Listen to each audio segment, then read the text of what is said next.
بسم اللہ الرحمن الرحیم۔ السلام علیکم۔ شہزادے نے اللہ کی مدد کو کیسے پایا؟ نصیحت آموز واقعہ سننے کے لیے ویڈیو کو پورا دیکھیے۔ ایک بادشاہ فوت ہو گیا۔ اس کی وفات کے بعد اس کا بڑا بیٹا فوراً تخت پر قابض ہو گیا۔ بادشاہ کا دوسرا بیٹا بڑے بھائی سے خوف زدہ تھا۔ اس نے ملک چھوڑنے کا فیصلہ کر لیا۔ بادشاہ کا بیٹا اپنے 3 دوستوں کے ساتھ بیرون ملک روانہ ہو گیا۔ ان دوستوں میں ایک تاجر کا بیٹا، دوسرا کسان کا بیٹا، تیسرا ایک بہت خوبصورت نوجوان تھا۔ راستے میں بہتر مستقبل کے بارے میں سب دوست اپنی اپنی رائے پیش کرنے لگے۔ سب سے پہلے کسان کا بیٹا کہنے لگا، محنت سے انسان سب کچھ بنتا ہے، باقی سب باتیں بیکار ہیں۔ تاجر کے بیٹے نے ان الفاظ میں اپنی رائے کا اظہار کیا، عقل اور حسن تدبیر سب سے بڑا ہتھیار ہیں، یہ نہ ہو تو انسان ناکام ہے۔ اب نوجوان کی باری تھی۔ نوجوان چونکہ بہت حسین تھا، اس لیے بولا، حسن و جمال سب سے بڑی نعمت ہے۔ بادشاہ کا بیٹا اللہ کی ذات پر بھروسہ کرنے والا، نہایت ہی تدبر و تفکر والا انسان تھا۔ سب کی باتیں غور سے سننے کے بعد کہنے لگا، سب اپنی جگہ درست ہیں، مگر سب سے بڑی چیز اللہ کی رضا اور قدر ہے۔ اس کی ذات کا فیصلہ ہی ہر چیز پر غالب ہے۔ جب تک ہمارا عقیدہ تقدیر پر مکمل نہ ہو، اس وقت تک راحت سکون حاصل نہیں ہو سکتا۔ کسان کا بیٹا کہنے لگا، ہمارے پاس کھانے پینے کے لیے کچھ نہیں، اب پتہ چلے گا کس کی بات ٹھیک ہے۔ سب اپنی رائے آزماتے ہیں۔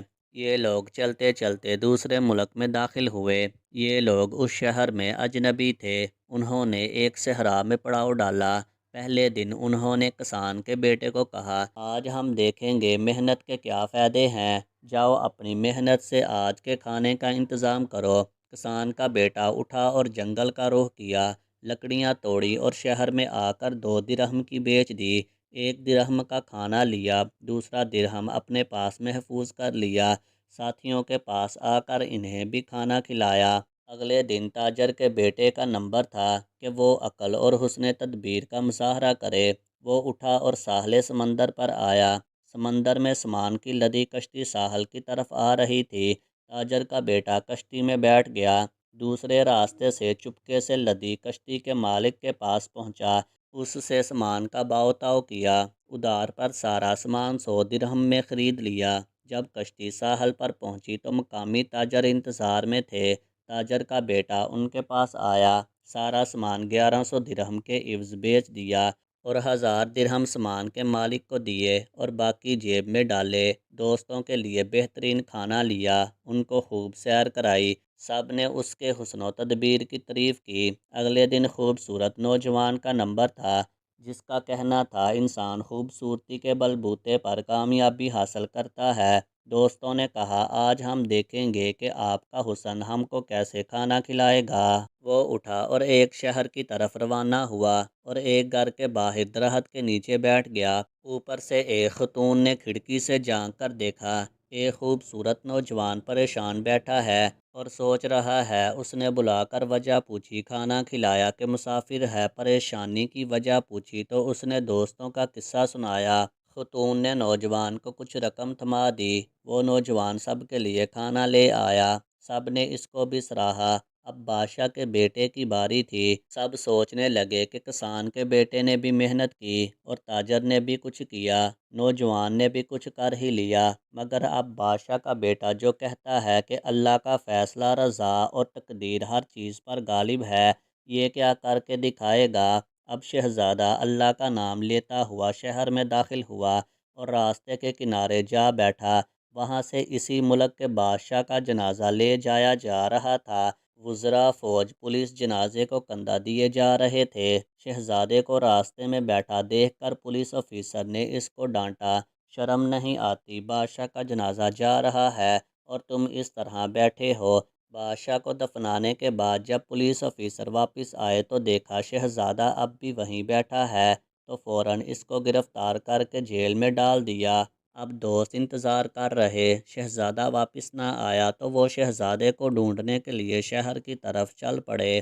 لیکن شہزادہ جیل میں بند تھا، وہ تلاش نہ کر سکے تو اگلے دن پر مؤخر کر لیا۔ ادھر کابینہ کے وزراء مشیر جمع تھے اور نئے بادشاہ کے انتخاب کے لیے غور و فکر کر رہے تھے کہ نیا بادشاہ بادشاہوں کے خاندان سے منتخب کیا جائے، عام آدمی منتخب نہ کیا جائے۔ مگر بادشاہ کا کوئی وارث نہیں تھا۔ سینئر وزیر نے اعلان کروایا کہ تم میں سے کوئی ہے جو بادشاہوں کے خاندان سے تعلق رکھتا ہو، وہ ہاتھ کھڑا کر دے۔ مگر کابینہ میں کوئی ایسا بندہ نہ تھا، مگر پولیس افیسر کہنے لگا کہ ایک بندہ ہے جس کو میں نے قید کیا ہے، وہ شہزادہ معلوم ہوتا ہے، اس کو حاضر کرنے کا حکم ہوا۔ شہزادے کو کابینہ کے سامنے لایا گیا اور پوچھا، آپ کون ہو اور یہاں کس غرض سے آئے ہو؟ شہزادہ بولا، میں فلاں ملک کے بادشاہ کا بیٹا ہوں، باپ مر گیا اور بڑا بھائی بادشاہ بن گیا، میں اس سے خوف زدہ ہوں، جان کے خوف سے ملک چھوڑ دیا۔ تمام کابینہ نے اس کی بات کو قبول کیا اور اس کے ہاتھ پر بیعت کر لی اور اسے اپنا بادشاہ منتخب کر لیا۔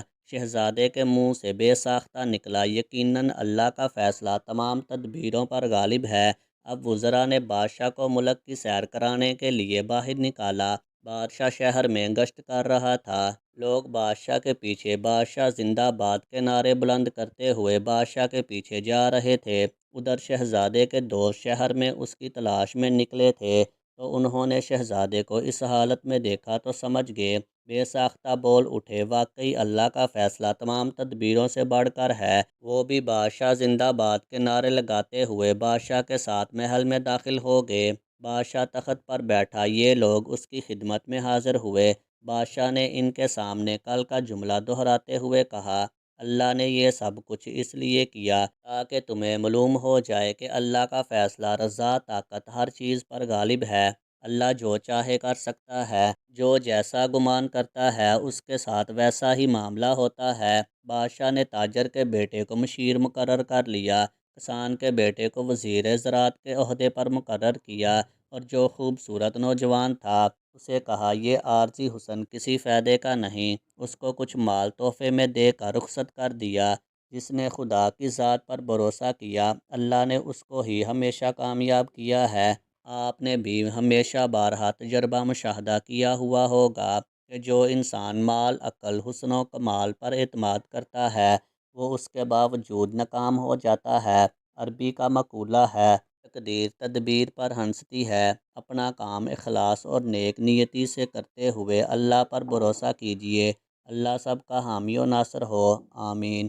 ویڈیو اچھی لگی ہو تو ویڈیو کو لائک کریں، شیئر کریں اور مزید سبق آموز واقعات والی ویڈیو دیکھنے کے لیے میرے چینل کو سبسکرائب کریں۔